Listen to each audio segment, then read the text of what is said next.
So this is our cleaning vinegar next to me in our pourable jug. It's 12% acetic acid, and I wanted to talk a little bit about what it's used for and what cleaning vinegar is and how it's different from white vinegar. So cleaning vinegar has 12% acetic acid, whereas white vinegar just has 4 to 7% acetic acid, which means that this has much stronger cleaning properties because what's doing the actual work is the acetic acid. Vinegar makes a great natural disinfectant. The acid in it helps to kill bacteria, and it can also help to deter pests like ants from your countertops.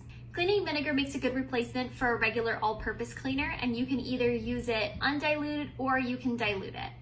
Cleaning vinegar works diluted or undiluted for different surfaces in your house, so you can use it on laminate and wood countertops as well as tiles in your kitchen or your bathroom, in showers and bathtubs, as well as for cleaning and disinfecting your toilet. It also works on floors and on dishes. And if you're looking for a streak-free shine on your windows and mirrors, cleaning vinegar is the way to go.